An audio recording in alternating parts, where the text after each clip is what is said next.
L'expatriation, mais attention, moi je suis pas hyper fan de l'expatriation, puisque les gens s'expatrient souvent pour les mauvaises raisons. Si tu t'expatries en te disant je me barre, je sais pas moi, au Sénégal, en Côte d'Ivoire, à Dubaï, en Thaïlande ou je sais pas où, pour avoir moins d'impôts, pour respirer, machin, etc., c'est pas forcément la meilleure solution, puisqu'il y a, il y a deux choses à connaître. La première, c'est que euh, il y a des. J'ai oublié le nom, comment on appelle ça? Il y a des traités internationaux concernant la fiscalité. Alors, je ne sais plus quel nom ça porte. Bon, bref, c'est pas très grave, vous regarderez sur Google, mais ça a des noms. En gros, ça définit des règles d'accord entre États sur la manière dont les gens sont imposés ou non imposés. Ça, c'est le premier point. Donc, il faut faire attention à ça. Si tu te barres dans un pays qui a déjà un accord sur le plan fiscal et financier avec l'État français dans lequel nous nous trouvons aujourd'hui, eh bien, tu peux faire ce que tu veux, aller t'expatrier ou machin, tu resteras redevable de l'impôt en France. Donc ça peut être le cas. Ça peut ne pas être le cas, mais ça peut être le cas. Donc tu as ce premier truc. Et le deuxième point, c'est peut-être le plus important, c'est que ce que dit la loi sur le plan fiscal, en France en tout cas, si c'est en Belgique, en Suisse ou ailleurs, je ne sais pas comment ça fonctionne, mais en France, c'est que tu es imposable là où ton centre économique se trouve. Ça veut dire que si tu es un artiste français, que tu as 90% de ton public qui se trouve en France, c'est-à-dire de tes ventes, de tes dates de concert, de tes droits d'auteur, de tes droits voisins, etc., qui provient d'une activité en France, pas qui provient de la France. Parce que tu peux encaisser de la SACEM ici en France, mais pour des droits qui viennent des États-Unis, du Canada, d'Europe de l'Est, etc.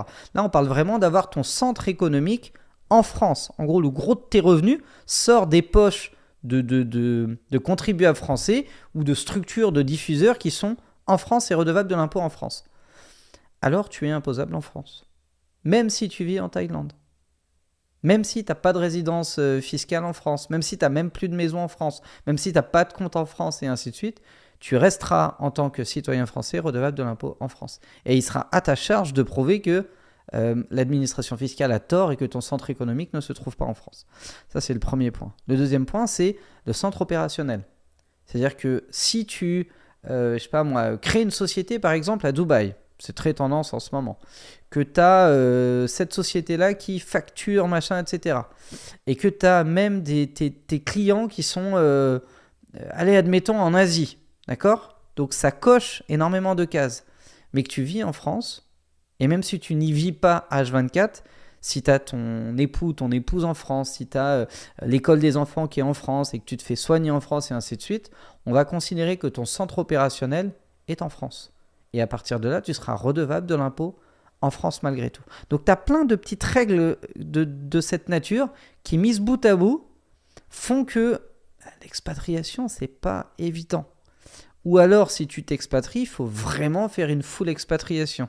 C'est-à-dire, physiquement, ne plus vivre du tout en France, économiquement, ne plus du tout s'appuyer sur aucun dispositif en France, et puis surtout, développer une clientèle qui n'est pas que française, pour être certain que aucun des revenus que tu vas encaisser depuis la France ne soit requalifiable.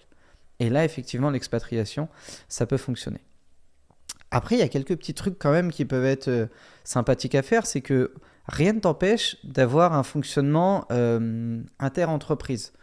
Autrement dit, un des trucs qui est le plus simple à mettre en place, c'est d'avoir une société en France, un label par exemple, ou d'être déclaré en BNC au réel, admettons, en France, mais d'avoir une partie de tes revenus qui est récupérée par une société à l'étranger qui, elle, n'est pas fiscalisée et qui, mais il faut avoir un projet de développement dans ce pays-là, va te permettre d'investir dans le pays en question. Je te donne un exemple, mais si tu as une activité production qui est basée en France, et que on va dire que tu règles de l'impôt en France, tu as une activité, machin, etc., il n'y a pas de débat là-dessus, c'est en France. Mais cette société-là, elle est déficitaire.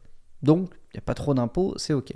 Et à côté de ça, le booking, admettons, mais ça peut être autre chose, le booking provient d'une agence qui elle est basée à Dubaï et qui capte 50% des commissions. Ça reste honnête, c'est un deal, c'est OK. et que tu arrives à mettre à l'abri de cette manière, admettons, 100 000 euros dans l'année. Bah, ces 100 000 là, du moment que tu les récupères pas à titre personnel et que cette société-là se structure, enfin devient une holding qui fait des acquisitions dans son intérêt, et qui est aussi le tien puisque tu vas la détenir à 100%, alors c'est légal et c'est pas saisissable non plus. Puisque cette société-là, elle a un fondement, elle peut avoir des bureaux à Dubaï avec un centre opérationnel là-bas et avoir, même si 100% des clients au départ sont français, mais prouver qu'elle prospecte ailleurs, et même si tu as juste 2-3 clients ailleurs, ça fonctionne, alors c'est fonctionnel. Et là, c'est OK. Et tu peux te servir de ça pour développer, par exemple, un patrimoine immobilier en investissant dans l'immobilier à Dubaï. Ça peut être une idée, ou en faisant autre chose. En tout cas, il y a des montages de cette nature qui ne sont pas inintéressants à faire, mais dans tous les cas, garde en tête que si tu gardes un pied en France, si tu gardes un pied avec une base de clientèle majoritairement française, c'est très compliqué. Tu as un exemple qui me vient, moi c'est Gims qui dit vivre au Maroc et travailler en France. Lui, il est tranquille pour une raison simple, c'est qu'il fait des featuring avec la terre entière, il a un développement à l'international qui est massif, il peut très facilement prouver que même si la majorité de son public est en France, il a une grosse partie de son public au Maghreb, en Amérique du Sud, en Amérique du Nord, en Afrique, il vend des dates en Afrique, en Amérique du Nord, etc. etc. Donc c'est impossible à requalifier comme 100% français. Il n'a pas son centre opérationnel en France, il n'a pas 100% de ses clients en France, donc il n'est pas fiscalisable entre guillemets dans ses revenus, dans ses gains à lui en perso, en France. Mais s'il était basé au Maroc et que 100% de ses revenus proviennent de la France sur un public français et que éventuellement il avait laissé femmes et enfants en France, alors il était foutu. Et il aurait été redevable de l'impôt en France avec majoration et tout ce qui peut en découler.